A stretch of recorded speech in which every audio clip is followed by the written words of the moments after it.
ज्ञान वृद्धि एवं आध्यात्मिकता से जोड़ने के लिए वीडियो को शेयर करें व हमारे इस वस्तु सागर चैनल को सब्सक्राइब करें। सनातन संस्कृति में आप अपने द्वारा किए गए गलत कामों के लिए प्रयोग किया जाने वाला शब्द है। हमारे प्राचीन वेदों पुराणों में हमें कई कथन मिलते हैं जो बताते हैं कि हम अपने पापों को कैसे नष्ट कर सकते हैं। एक प्राचीनतम लघु कथा द्वारा यह सरलता से समझा जा सकता है। साथ ही कमेंट बॉक्स में गरुड़ पुराण जरूर लिखें। प्राचीन काल में एक गांव में सागर नामक व्यक्ति रहता था। वह दान पुण्य और दूसरों की सहायता करने वाला उत्कृष्ट व्यक्ति था। साथ ही सबका भला ही कहता था। पूरे गांव में उसकी प्रधानता का बोलबाला था, परंतु बुरी संगति के कारण सागर हर प्रकार के पाप व दोषों में भागीदारी लेने लगा। वह मांसाहार और मदिरापान, वेश्यावृत्ति, जानवरों का शिकार करना आदि जैसे कई प्रकार के को मार्गों पर चलकर अपने जीवन को नष्ट करने लगा। तभी उनके गांव में साधुओं का आगमन हुआ और उन्होंने गांव के एक व्यक्ति से पूछा कि हम किसके घर पर जाकर भोजन ग्रहण कर सकते हैं। उस व्यक्ति ने उन्हें सागर के पास भेज दिया। साधु सागर के घर जाने के उपरांत जन देखते हैं कि यहाँ तो डोंगरे मृत अवस्था में पड़े हैं और इस व्यक्ति की वेशभूषा भी अत्यंत गंदी है।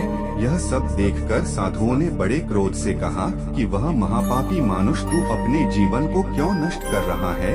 परमात्मा से डर। दोस्तों, इस चैनल को सब्सक्राइब करना मत भूले। इसके बाद उनका क्रोध देखकर सागर ने उनसे क्षमा मांगी और कहा कि है साधुओं में दोषी हूँ, मैं महापापी है। मुझे पता है कि जिस मार्ग पर मैं चल रहा हूँ उस पर मुझे विनाश के सिवा कुछ नहीं मिलेगा, परंतु पाप के इस गहरे दलदल से बाहर निकलना सरल नहीं है। आप कृपया मुझे उचित मार्ग प्रदान करें। सागर की यह सुनकर साधुओं का क्रोध शांत हुआ और वह कहने लगे, यह जो पाप कर रहा है इसके परिणामों से छुटकारा पाने का एकमात्र मार्ग है। फिर सागर ने कहा, क्या प्रभु, तुम अपने इन सभी को मार्गों को छोड़कर भगवान की भक्ति करो और नित्य उनके भजन में ही जीवन व्यतीत करो। सागर ने कहा, प्रभु यह सब मुझसे नहीं होगा, यह सब मेरे लिए कठिन है। फिर साधु ने कहा कि अगर तुमसे भगवान की भक्ति और भजन नहीं होता तो इसका एक और उपाय है।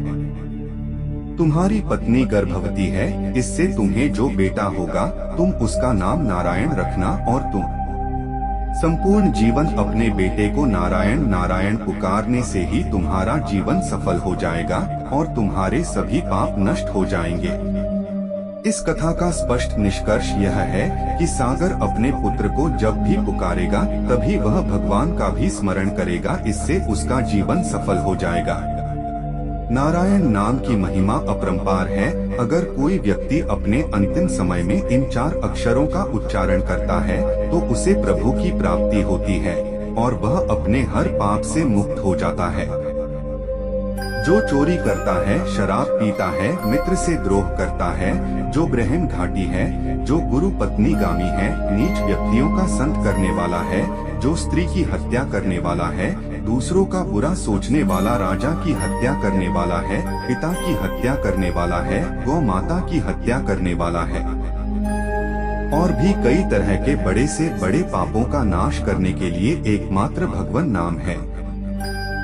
जो भगवान के नाम का उच्चारण करते हैं, कृष्ण नाम का उच्चारण करते हैं, राम नाम का उच्चारण करते हैं और नारायण नाम का उच्चारण करते हैं, वह सभी पापों से मुक्त हो जाते हैं।